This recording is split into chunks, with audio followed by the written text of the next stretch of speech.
যদি সাহাবায়ে কেরামকে অস্বীকার করা হয় তাহলে অসংখ্য হাদিসকে অস্বীকার করা হবে। সাহাবায়ে কেরামকে যদি অস্বীকার করা হয় অসংখ্য কোরআনের আয়াতকে অস্বীকার করা হবে। আল্লাহ রাব্বুল আলামিন সূরা জারিয়াত সূরা বাকারার মধ্যেও সাহাবায়ে কেরামদের কথা বললেন। আল্লাহ রাব্বুল আলামিন সূরা বাকারার মধ্যে বলেন, আমিনু কামা আমানান নাস, তোমরা ঈমান গ্রহণ করো যেভাবে মানুষেরা ঈমান গ্রহণ করেছে। নাস থেকে উদ্দেশ্য, মুফাসসিরিন কেরাম বলেন এখানে নাস থেকে উদ্দেশ্য হলো সাহাবায়ে কেরাম। সাহাবায়ে কেরাম যেভাবে ঈমান গ্রহণ করেছে, যেভাবে ইসলাম গ্রহণ করেছে, তোমরা ওইভাবে সাহাবায়ে কেরামদের মতো তোমরা ঈমানের উপর অটল থাকো। এই আয়াত থেকে বোঝা যায় সাহাবায়ে কেরাম সত্যের মাপকাঠি। আল্লাহ রাব্বুল আলামিন অন্য আয়াতে বলেন, উলাইকাল্লাযীনা ইমতাহানাল্লাহু কুলুবাহুম লিত্তাকওয়া। আল্লাহ রাব্বুল আলামিন সাহাবায়ে কেরামদের প্রশংসা করতে গিয়ে বলেন, সাহাবায়ে কেরামদের আল্লাহ রাব্বুল আলামিন বলেন, উলাইকাল্লাযীনা ইমতাহানাল্লাহু কুলুবাহুম লিত্তাকওয়া, যাদের অন্তরকে আল্লাহ রাব্বুল আলামিন পরীক্ষা করে ফেলেছেন তাকওয়ার জন্য, আর তারা পরীক্ষা উত্তীর্ণ হয়েছে। এই হলো সাহাবায়ে কেরাম। সাহাবায়ে কেরামদের ব্যাপারে আমার নবী বলেন, তিরমিজি শরীফের হাদিস, আল্লাহ ফি আসহাবি লা তাত্তাখিযু ওয়ারাদাম মিন বাদি ফামান আহাব্বাহুম ফাবিহুব্বি আহাব্বাহুম ওয়া মান আবগাযাহুম ফাবিবগযি আবগাযাহুম। আল্লাহ রাব্বুল আলামিনের হাবিব নিজে ইরশাদ করেন, আমার সাহাবায়ে কেরাম, এই সাহাবায়ে কেরামদেরকে তোমরা কোনো গালিগালাজের তোমরা উদ্দেশ্য বানায়ো না। সাহাবায়ে কেরামদেরকে নিয়ে তোমরা গালিগালাজ করো না। এই সাহাবায়ে কেরামকে যে মহব্বত করবে সে যেন আমাকে মহব্বত করলো। সাহাবায়ে কেরামদের সাথে যে মহব্বত রাখলো সে যেন আমি নবীর সাথে মহব্বত রাখলো। সাহাবায়ে কেরামদের সাথে যে আদাওয়াতি করলো, দুশমনি করলো, সে যেন আমি নবীর সাথে সরাসরি দুশমনি করলো। আবু দাউদ শরীফের হাদিস, মুসনাদে আহমদের হাদিস, নবীজি সাল্লাল্লাহু আলাইহি ওয়াসাল্লাম ইরশাদ করেন, আলাইকুম বিসুন্নতি ওয়া সুন্নাতিল খুলাফায়ে রাশিদিন আল মাহদিয়িন তামাসসাকু বিহা ওয়া আদ্দু আলাইহা বিন নওয়াজিস। তোমরা আলাইকুম বিসুন্নতি, তোমাদের উপরে জরুরি হলো আমার সুন্নাত তোমরা আঁকড়ে ধরবা। আলাইকুম বিসুন্নতি, 2 নম্বর ওয়া সুন্নাতিল খুলাফায়ে রাশিদিন আল মাহদিয়িন। আমার সাহাবায়ে কেরামদের মধ্যে থেকে খুলাফায়ে রাশিদিন যারা 4 খলিফার দেওয়া যদি কোনো সুন্নাত কোনো পদ্ধতি তোমাদেরকে বলে, সেই সুন্নাতটা সেই পদ্ধতির উপরে তোমরা আমল করবা। যদি কোনো সংবিধানের কথা বলে সেই সংবিধান অনুযায়ী তোমরা আমল করবা। কেমন কিভাবে আমল করবা? তাআজ্জু আলাইহা বিন নওয়াজিজ তামাসসাকু বিহা ওয়া আদ্দু আলাইহা বিন নওয়াজিজ। নবীজি সাল্লাল্লাহু আলাইহি ওয়াসাল্লাম বলছেন, আমার সুন্নাত, আমার রেখে যাওয়া সুন্নাত আর আমার রেখে যাওয়া সাহাবায়ে কেরামদের মধ্যে খুলাফায়ে রাশিদিনদের সুন্নাতকে তোমরা ভালোভাবে আঁকড়ে ধরবা। কিভাবে আঁকড়ে ধরবা? মাড়ির দাঁত দিয়ে ভালো করে শক্ত করে ধরবা। ভালো করে শক্ত করে ধরার জন্য আমার নবী সাল্লাল্লাহু আলাইহি ওয়াসাল্লাম বলছেন। তার মানে হলো সাহাবায়ে কেরামদের সাহাবায়ে কেরাম ও সত্যের মাপকাঠি, সাহাবায়ে কেরাম ও মেয়ারে হক। সাহাবায়ে কেরামদেরকে গালিগালাজ করার কোনো সুযোগ নাই।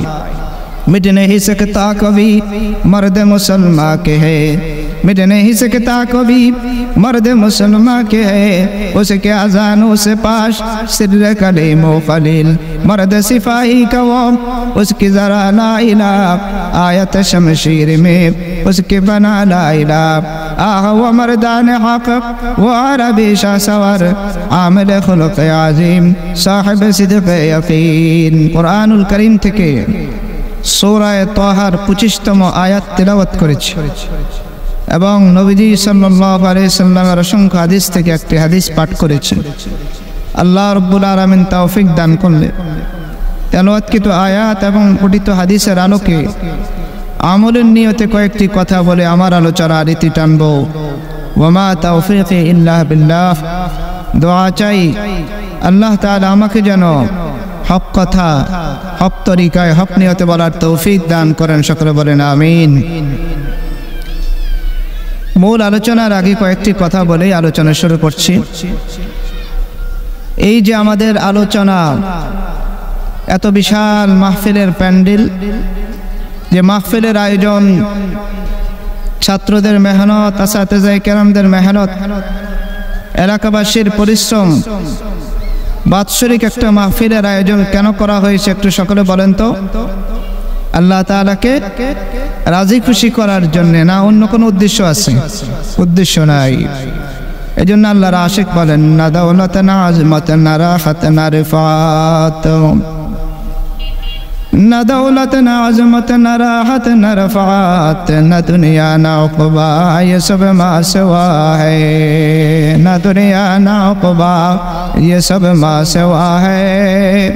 আল্লাহর আশিক ডাক দিয়ে বলেন, দুনিয়ার যত সম্পদ আছে, দুনিয়ার যত ইজ্জত আছে, দুনিয়ার যত আরাম আছে, দুনিয়ার যত রাহাত আছে, দুনিয়ার যত শান্তি আছে, এগুলো সব হলো আল্লাহ ছাড়া অন্য কিছু। না দুনিয়া না উকবা, ये सब मा सिवा है। আল্লাহর আশিক বলেন, দুনিয়া আমার কোনো উদ্দেশ্য না, আখিরাতও আমার উদ্দেশ্য না, বরং আমার উদ্দেশ্য হলো একমাত্র আল্লাহ তাআলা। তো জান্নাতেরা বনে কাঁদে वो मन बदरा बदोज़ख बर, तो जन्नतरा बने कादे वो मन बदरा बदोज़ख बर, के बस बाशद मुराजा तमन्नाए वसाने दूर, के बस बाशद मुराजा तमन्नाए वसाने तो। আব্দুল কাদের জিলানী রহমতুল্লাহ আলাইহি, বড় পীর আব্দুল কাদের জিলানী রহমতুল্লাহ আলাইহি গভীর রজনীতে তাহাজ্জুদের নামাজ পড়ে জায়নামাজের বসে জায়নামাজের মধ্যে বসে ডাক দেয়া বলে, মালিক তোমার একটা আইন হলো, তোমার সংবিধান হলো, যে নেক কাজ করবে তাকে তুমি জান্নাত দান করবা, আর যে বদ কাজ করবে, জাহান্নামের কাজ করবে, তাকে তুমি জাহান্নাম দান করবা। ও মালিক, আমি তো গুনাহগার, আপনার সংবিধান অনুযায়ী আমি তো জাহান্নামী, তবে মাওলা আমাকে এমন একটা জায়গা দান করবেন যে জায়গার মধ্যে আপনার সাথে আমার দেখা হয়ে যাবে। ये जन्नत भी मक़सूद है इस वजह से, ये जन्नत भी मक़सूद है इस वजह से, कि दारुल लिक़ा है मुक़ामुर रज़ा है, कि दारुल लिक़ा है मुक़ामुर रज़ा है। আল্লাহর আশিক বলেন, এই যে আমরা আমল করতেছি, নেক আমল করতেছি, নামাজ পড়তেছি, রোজা রাখতেছি, হজ আদায় করতেছি, যাকাত দিচ্ছি, এই সমস্ত ইবাদতের টার্গেট হলো জান্নাতে যাওয়া, জাহান্নাম থেকে নাজাত পাওয়া। আল্লাহ রাব্বুল আলামিন বলেন, ফামান যুহজিহা আনিন নারি ওয়া উদখিলাল জান্নাতা ফাকাদ ফাজ। আল্লাহ রাব্বুল আলামিন বলেন, যে ব্যক্তি জাহান্নাম থেকে বেঁচে গেল আর জান্নাতে প্রবেশ করলো, ওই ব্যক্তি কামিয়াব, ওই ব্যক্তি উইনার, ওই ব্যক্তি গেইনার। আল্লাহর আশিক ডাক দিয়া বলেন, আমরা নেক কাজ করব জান্নাতের জন্য, তবে না না, ওই জান্নাতে যাব একমাত্র মালিকের সাথে দেখা করার জন্য। ये जन्नत भी मक़सूद है इस वजह से, ये जन्नत भी मक़सूद है इस वजह से, कि दारुल लिक़ा है मुक़ामुर रज़ा है, कि दारुल लिक़ा है मुक़ामुर रज़ा है। তাহলে আমরা যে মাহফিলে আসলাম, এক নাম্বার আমাদের নিয়তকে খালেস করব। কি করব? আল্লাহ তাআলাকে রাজি খুশি করার জন্য আমরা বয়ানে বলবো। কোন বক্তার সুর ভালো, কোন বক্তার কণ্ঠ ভালো, এগুলো দেখবো না। হেদায়েতের আলো, হেদায়েতের বয়ান এই মাহফিল থেকে নিয়ে যাব। এই মাহফিলের মধ্যে হেদায়েত বন্টন হবে। আজকে অনেক ভাই মনে করে বাসায় বসে ওয়াজ শুনতে পারি, ইউটিউব থেকে ওয়াজ শুনতে পারি। বাসায় বসে ওয়াজ শুনলে হেদায়েত পাওয়া যাবে না, ইউটিউব থেকে বয়ান শুনলে হেদায়েত পাওয়া যাবে না। কারণ ঘরের মধ্যে একটা ওয়াইফাই মেশিন আছে, ওই ওয়াইফাই মেশিনের মধ্যে একটা এরিয়া আছে, ওই এরিয়ার মধ্যে যদি মোবাইলের পাসওয়ার্ডটা ফিটিং করা হয়, সেট করা হয়, তাহলে ওই ওয়াইফাই এরিয়ার মধ্যে নেট চলবে, ইন্টারনেট চলবে। যদি এরিয়ার বাইরে চলে যায়, নেট চলবে না। এই কোরআনের মাহফিল এটা হলো হেদায়েতের ইন্টারনেটের একটা মেশিন, ওয়াইফাইয়ের মতো একটা মেশিন। এই মাহফিলের মধ্যে যদি আসে, এই মাহফিলের মধ্যে যদি বসে, তাহলে আল্লাহ রাব্বুল আলামিনের পক্ষ থেকে হেদায়েতের আলো তারা নিয়ে করে ফিরতে পারবে। আল্লাহু আকবার, আল্লাহু আকবার। তো আল্লাহ রাব্বুল আলামিন আমাদেরকে নিয়ে আসছেন এই মাহফিলের মধ্যে। এই মাহফিলে আসার কারণে আল্লাহ রাব্বুল আলামিন সকলের হেদায়েত, সকলের অন্তরের মধ্যে হেদায়েত দিয়ে দিবে। তবে মাহফিলে আসাটা অনেক কষ্ট। ব্যবসা ছেড়ে দিয়া, নিজের সমস্ত ইনকামের রাস্তা বন্ধ করে, শেষ করে, বাসার বিভিন্ন আলো, বিভিন্ন মহাব্বত, বিভিন্ন আরামায়েশ ছেড়ে দিয়ে মাহফিলে বসা, নিচে বসা এটা অনেক কষ্টকর। তবে ওই ব্যক্তির জন্য সহজ হয়ে যাবে যে ব্যক্তির সাথে আল্লাহ তাআলার সম্পর্ক আছে। কি আছে? মহাব্বত আছে। মহাব্বত গরদ জানে বহ মজা হাসিল হো লুফত কি, মহাব্বত গরদ জানে বহ मौजा हासिल हो नफत की, वगरना इश्क होता है सब बरंज मुलामत की।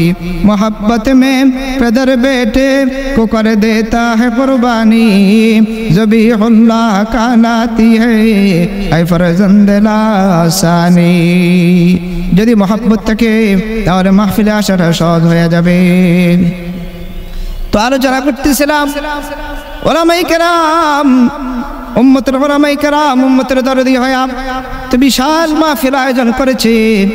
দরসে হাদিসের মধ্যে হাদিসের দরস দিচ্ছে, কেউ বুখারী শরীফ পড়াইতেছে, কেউ মুসলিম শরীফ পড়াইতেছে, কেউ আবু দাউদ শরীফ পড়াইতেছে, কেউ কোরআনের হাদিস কোরআনের দরস দিচ্ছে, কেউ মুক্তবর দরস দিচ্ছে। উম্মতের ওলামায়ে কেরাম তারা নিজ নিজ জায়গা থেকে দায়িত্ব পালন করতেছে। আমরা যারা আছি আমরা কি মনে করি আমার কোনো দায়িত্ব নাই, এই কোরআন হেফাজত করার জন্য আমার কোনো দায়িত্ব নাই, দ্বীন হেফাজত করার জন্য আমার কোনো দায়িত্ব নাই। এই মাহফিলে যদি আমরা একটু উপস্থিত হয়ে কোরআনের এই মাহফিলে যদি উপস্থিত হয়ে হক্কানি ওলামায়ে কেরামদের একটু সহযোগিতা যদি আমরা না করতে পারি আমরা কি করব? আমরা মনে করলাম যে কোরআন হেফাজতের জিম্মাদারি মনে হয় ইমাম বুখারী রাহমাতুল্লাহ আলাইহি ছিল, এই হাদিস হেফাজতের জিম্মাদারি মনে হয় ইমাম ইয়াহইয়া ইবনে মুঈনের ছিল, হাদিস হেফাজতের জিম্মাদারি মনে হয় আহমদ ইবনে হাম্বলের ছিল। এই দ্বীন হেফাজত করার জন্য উম্মতের উলামায়ে কেরাম মেহনত করতেছেন। ইয়াহইয়া ইবনে মুঈন হাফিজ হাদিস, হাদিস হেফাজত করার জন্য 10 লক্ষ হাদিস মুখস্থ করলেন। ইয়াহইয়া ইবনে মুঈন বড় মুহাদ্দিস, তিনি চিন্তা করলেন আমার এই নবীর হাদিসগুলো কিভাবে হেফাজত করা যায়, আমার নবীর কথাগুলো কিভাবে হেফাজত করা যায়, নবীর আমলগুলো কিভাবে হেফাজত করা যায়। ইয়াহইয়া ইবনে মুঈন 10 লক্ষ হাদিস মুখস্থ করলেন। শুধু হাদিস নয় বরং হাদিসের প্রত্যেকটা বর্ণনাকারী নবীজি সাল্লাল্লাহু আলাইহি ওয়াসাল্লাম থেকে নিয়ে ওই ইয়াহইয়া ইবনে মুঈন ওই হাফিজ হাদিস ইয়াহইয়া ইবনে মুঈন পর্যন্ত এক একটা হাদিসের বর্ণনাকারী অনেক প্রায় 20-50 পর্যন্ত বর্ণনাকারী, সমস্ত বর্ণনাকারীর নাম মুখস্থ করলেন। ইমাম আহমদ ইবনে হাম্বল রাহমাতুল্লাহ আলাইহি তিনিও 10 লক্ষ হাদিস মুখস্থ করলেন নবীজি সাল্লাল্লাহু আলাইহি ওয়াসাল্লামের এই দ্বীনকে হেফাজত করার জন্য। ইমাম বুখারী রাহমাতুল্লাহ আলাইহি 6 লক্ষ হাদিস মুখস্থ করলেন দ্বীন হেফাজত করার জন্য। শুধু হাদিস নয় বরং হাদিসের বর্ণনাকারী, প্রত্যেকটা হাদিসের রাবী, প্রত্যেকটা হাদিসের বর্ণনাকারী ইমাম বুখারী রাহমাতুল্লাহ আলাইহি হাদিস সহ মুখস্থ করলেন এবং হাদিস মুখস্থ করলেন। ইমাম মুসলিম রাহমাতুল্লাহ আলাইহি 3 লক্ষ হাদিস মুখস্থ করলেন। ইমাম আবু দাউদ সিজিস্তানি রাহমাতুল্লাহ আলাইহি 5 লক্ষ হাদিস মুখস্থ করলেন। এই দ্বীন হেফাজত করার জন্য উম্মতের উলামায়ে কেরাম এই দ্বীনকে হেফাজত করেছে। ইমাম বুখারী রাহমাতুল্লাহ আলাইহি 6 লক্ষ হাদিস মুখস্থ করলেন। এই 6 লক্ষ হাদিস থেকে বাছাই করে 16 বছরে 7275টি হাদিস বুখারী শরীফের মধ্যে লিখলেন। সুবহানাল্লাহ! কিভাবে লিখছেন? প্রতিটা হাদিস লেখার আগে ওযু করলেন, গোসল করেছেন, ইস্তেগারা করলেন, 2 রাকাত নামাজ পড়ছেন।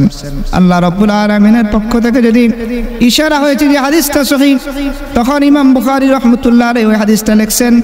আর যদি হাদিসটা সহিহ হওয়ার ব্যাপারে সুনির্দিষ্টভাবে সহিহ হওয়ার ব্যাপারে যদি আল্লাহ রাব্বুল আলামিনের পক্ষ থেকে যদি ইশারা না হয় তাহলে ইমাম বুখারী রাহমাতুল্লাহ হাদিসটা লেখেন নাই। এইভাবে 16 বছর মেহনত করে বুখারী শরীফ লিখছেন। আল্লাহ রাব্বুল আলামিন ইমাম বুখারী রাহমাতুল্লাহ আলাইহি মেহনতকে এত কবুল করলেন। ইমাম বুখারী রাহমাতুল্লাহ আলাইহি দাফনের পরে ওনার কবর থেকে মিশকে আম্বরের ঘ্রাণ বাইর হয়ে গেছে। আল্লাহু আকবার কাবীরা! শুধু কবর থেকে নয়, কবরের মাটি থেকে মিশকে আম্বরের ঘ্রাণ বের হয়ে যায়। এই মাটিগুলো এলাকার মানুষরা বোতলে ভরে বিভিন্ন পাত্রে করে বাসায় নিয়ে যায়। ওই মাটি থেকে বাসায় মিশকে আম্বরের ঘ্রাণ বের হয়ে যায়। এইভাবে দ্বিতীয়বার কবর থেকে সকল মাটিগুলো উঠে নিয়ে গেছে। আবার কবর খনন করা, কবর আবার ভরাট করা হয়েছে মাটি দিয়া। এইভাবে তৃতীয়বার ইমাম বুখারী রাহমাতুল্লাহের কবর থেকে লোকজন মাটি নিয়ে গেছে মিশক আম্বরের গ্রান নেওয়ার জন্য। উলাইকা আবাই ফাজইনা বিমিসলিহিম, উলাইকা আবাই ফাজইনা বিমিসলিহিম ইজা জামাআতনা ইয়া জালিলুল মাজামিউ, ইজা জামাআতনা ইয়া জালিলুল মাজামিউ। ওরা মোদের উত্তরসূরি, ওরা মোদের উত্তরসূরি, যাদের নিয়ে গর্ব করি। কোন মুখেতে বড়াই করো, লও তো দেখি তাদের জরিপ। কোন মুখেতে বড়াই করো, লও তো দেখি তাদের জরিপ। ও ভাইরাম, এই উম্মতের জামানা ফিতনার জামানা। বহু ফিতনা আমাদের সমাজের মধ্যে ছড়িয়ে পড়েছে মানুষের ঈমানকে ধ্বংস করার জন্য, মানুষকে ইসলাম থেকে সরানোর জন্য বিভিন্ন প্রকারের ফিতনা। এখন একটা নতুন ফিতনা আমাদের সমাজের মধ্যে চালু হয়েছে। সাহাবায়ে কেরামদের নাম ধরে ধরে সাহাবায়ে কেরামদেরকে গালি দেওয়া, সাহাবায়ে কেরামদের নাম ধরে ধরে সাহাবায়ে কেরামদেরকে গালি দেওয়া, সাহাবায়ে কেরামদেরকে সত্যের মাপকাঠি না মানা, মেয়ারি হক না মানা।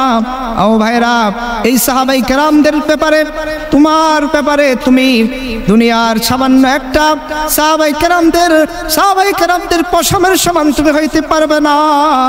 যে সাহাবায়ে কেরামদের ব্যাপারে আল্লাহ রাব্বুল আলামিন নিজে সার্টিফিকেট দিয়ে দিয়েছেন, রাদিয়াল্লাহু তাআলা রাদিয়াল্লাহু আনহুম ওয়া রাযু আনহু। সূরা বাইয়িনার মধ্যে আল্লাহ রাব্বুল আলামিন সার্টিফিকেট দিয়েছেন সাহাবায়ে কেরাম যাদের ব্যাপারে আল্লাহ নিজে রাজি হয়ে গেছে, আর আল্লাহ তাআলার ব্যাপারে সাহাবায়ে কেরাম রাজি হয়ে গেছে। যে সাহাবায়ে কেরামদের ব্যাপারে আল্লাহ রাব্বুল আলামিন নিজেই তাদের সার্টিফিকেট দিয়ে দিয়েছেন, ওই সাহাবায়ে কেরামদের ব্যাপারে কথা বলো কোন সাহসে? এটা আমাদের সমাজের ফিতনা। যদি সাহাবায়ে কেরামকে অস্বীকার করা হয়, তাহলে অসংখ্য হাদিসকে অস্বীকার করা হবে। সাহাবায়ে কেরামকে যদি অস্বীকার করা হয়, অসংখ্য কোরআনের আয়াতকে অস্বীকার করা হবে। আল্লাহ রাব্বুল আলামিন সূরা জারিয়াতে, সূরা বাকারার মধ্যেও সাহাবায়ে কেরামদের কথা বললেন। সূরা জারিয়ার মধ্যে আল্লাহ রাব্বুল আলামিন সূরা বাকারার মধ্যে বলেন, আমিনু কামা আমানান্নাস, তোমরা ঈমান গ্রহণ করো যেভাবে মানুষেরা ঈমান গ্রহণ করেছে। নাস থেকে উদ্দেশ্য, মুফাসসিরিন কেরাম বলেন, এখানে নাস থেকে উদ্দেশ্য হলো সাহাবায়ে কেরাম যেভাবে ঈমান গ্রহণ করেছে, যেভাবে ইসলাম গ্রহণ করেছে, তোমরা ওইভাবে সাহাবায়ে কেরামদের মতো তোমরা ঈমানের উপর অটল থাকো। এই আয়াত থেকে বোঝা যায় সাহাবায়ে কেরাম সত্যের মাপকাঠি। আল্লাহ রাব্বুল আলামিন অন্য আয়াতে বলেন, উলাইকাল্লাযীনা ইমতাহানাল্লাহু কুলুবাহুম লিত্তাকওয়া। আল্লাহ রাব্বুল আলামিন সাহাবায়ে কেরামদের প্রশংসা করতে গিয়ে বলেন, সাহাবায়ে কেরামদের আল্লাহ রাব্বুল আলামিন বলেন, উলাইকাল্লাযীনা ইমতাহানাল্লাহু কুলুবাহুম লিত্তাকওয়া, যাদের অন্তরকে আল্লাহ রাব্বুল আলামিন পরীক্ষা করে ফেলেছেন তাকওয়ার জন্য, আর তারা পরীক্ষা উত্তীর্ণ হয়েছে। এই হলো সাহাবায়ে কেরামদের ব্যাপারে আমার নবী বলেন, তিরমিজি শরীফের হাদিস, আল্লাহ ফি আসহাবি লা তাত্তাখিযু ওয়ারাদাম মিন বাদি ফামান আহাব্বাহুম ফাবিহুব্বি আহাব্বাহুম ওয়া মান আবগাযাহুম ফাবিবুগযি আবগাযাহুম। আল্লাহ রাব্বুল আলামিনের হাবিব নিজে ইরশাদ করেন, আমার সাহাবায়ে কেরাম, এই সাহাবায়ে কেরামদেরকে তোমরা কোনো গালিগালাজের তোমরা উদ্দেশ্য বানায়ো না, সাহাবায়ে কেরামদেরকে নিয়ে তোমরা গালিগালাজ করো না। এই সাহাবায়ে কেরামকে যে মহব্বত করবে সে যেন আমাকে মহব্বত করলো, সাহাবায়ে কেরামদের সাথে যে মহব্বত রাখলো সে যেন আমি নবীর সাথে মহব্বত রাখলো, সাহাবায়ে কেরামদের সাথে যে আদাওয়াতি করলো, দুশমনি করলো, সে যেন আমি নবীর সাথে সরাসরি দুশমনি করলো। আবু দাউদ শরীফের হাদিস, মুসনাদে আহমদের হাদিস, নবীজি সাল্লাল্লাহু আলাইহি ওয়াসাল্লাম ইরশাদ করেন, আলাইকুম বিসুন্নতি ওয়া সুন্নাতিল খুলাফাইর রাশিদিনিল মাহদিয়্যিন তামাসসাকু বিহা ওয়া আদ্দু আলাইহা বিন নওয়াজিস। তোমরা আলাইকুম বিসুন্নতি, তোমাদের উপরে জরুরি হলো আমার সুন্নাত তোমরা আঁকড়ে ধরবা। আলাইকুম বিসুন্নতি, 2 নম্বর, ওয়া সুন্নাতিল খুলাফাইর রাশিদিনিল মাহদিয়্যিন। আমার সাহাবায়ে কেরামদের মধ্যে থেকে খোলাফায়ে রাশিদিন যারা চার খলিফার দেওয়া যদি কোনো সুন্নাত কোনো পদ্ধতি তোমাদেরকে বলে সেই সুন্নাতটা সেই পদ্ধতির উপরে তোমরা আমল করবা। যদি কোনো সংবিধানের কথা বলে সেই সংবিধান অনুযায়ী তোমরা আমল করবা। কেমন কিভাবে আমল করবা? তাআজ্জু আলাইহা বিন-নওয়াজিজ তামাসসাকু বিহা ওয়াআদ্দু আলাইহা বিন-নওয়াজিজ। নবীজি সাল্লাল্লাহু আলাইহি ওয়াসাল্লাম বলছেন আমার সুন্নাত, আমার রেখে দেওয়া সুন্নাত আর আমার রেখে দেওয়া সাহাবায়ে কেরামদের মধ্যে খোলাফায়ে রাশিদিনদের সুন্নাতকে তোমরা ভালোভাবে আঁকড়ে ধরবা। কিভাবে আঁকড়ে ধরবা? মাড়ির দাঁত দিয়ে ভালো করে শক্ত করে ধরবা। ভালো করে শক্ত করে ধরার জন্য আমার নবী সাল্লাল্লাহু আলাইহি ওয়াসাল্লাম বলছেন তার মানে হলো সাহাবায়ে কেরাম ও সত্যের মাপকাঠি, সাহাবায়ে কেরাম ও মেয়ারে হক, সাহাবায়ে কেরামদেরকে গালিগালাজ করার কোনো সুযোগ নাই। मिट नहीं सकता कभी मर्द मुसलमान के है, मिट नहीं सकता कभी मर्द मुसलमान के है, उसके अजानों से पाश सिर कलीमो खलील मर्द सिपाही का वो उसकी जरा ला इला आयत शमशीर में उसके बना ला इला आह वो मर्दान हक वो अरबी शाह सवर आमिल खुलुक आज़ीम साहिब सिद्क़ यकीन। क़यामत पर्यন্ত आने वाला যত দুশমন আসবে সকল দুশমনকে প্রতিহত করার জন্য আল্লাহ রাব্বুল আলামিন যুগে যুগে বাতিলের মোকাবেলা করার জন্য হক্কানি উলামায়ে কেরামকে আল্লাহ রাব্বুল আলামিন পাঠাবেন। বাতিলের মোকাবেলা করার জন্য আম্বিয়া কেরামদেরকে পাঠিয়েছেন, আম্বিয়া কেরামের পরে সাহাবায়ে কেরামদেরকে পাঠিয়েছেন, সাহাবায়ে কেরামের পরে তাবেঈনদেরকে পাঠিয়েছেন, তাবেঈনদের পরে তবে তাবেঈনদেরকে পাঠিয়েছেন, তবে তাবেঈনের পরে আইম্মা মুজতাহিদিনদের পাঠিয়েছেন, আইম্মা মুজতাহিদিনের পর আল্লাহ রাব্বুল আলামিন যুগে যুগে উলামায়ে কেরামকে পাঠিয়েছেন। কিয়ামত পর্যন্ত বাতিলের মোকাবেলা করার জন্য আল্লাহ রাব্বুল আলামিন লোক পাঠাবেন, হক উম্মতের উলামায়ে কেরাম পাঠাবেন। নবীজি সাল্লাল্লাহু আলাইহি ওয়াসাল্লাম বলেন কাইফা তাহলিকু উম্মতি আনা আউয়ালুহা ওয়াল মাদি ওয়াসাতুহা ওয়া ঈসা আখিরুহা। আমার উম্মত ধ্বংস হবে না। আমার উম্মত কিভাবে ধ্বংস হবে? উম্মতের শুরুতে আমি আছি, আর উম্মতের মাঝখানে ইমাম মাহদি আছে, আর উম্মতের শেষ ভাগে ঈসা আলাইহিস সালাতু ওয়াস সালাম আছে। কাইফা তাহলিকু উম্মতি আনা আউয়ালুহা ওয়াল মাহদি ওয়া আওসাতুহা ওয়া ফিরা আসিরুহা ওয়া ঈসা আখিরুহা। এই জন্য এই দিন হেফাজত করার জিম্মাদারি আমাদের সকলেরই আছে। এই জন্য এই দিন হেফাজত করার জন্য, ইসলামকে হেফাজত করার জন্য হক্কানি উলামায়ে কেরামদের সাথে আমরা সব সময় থাকবো ইনশাআল্লাহ।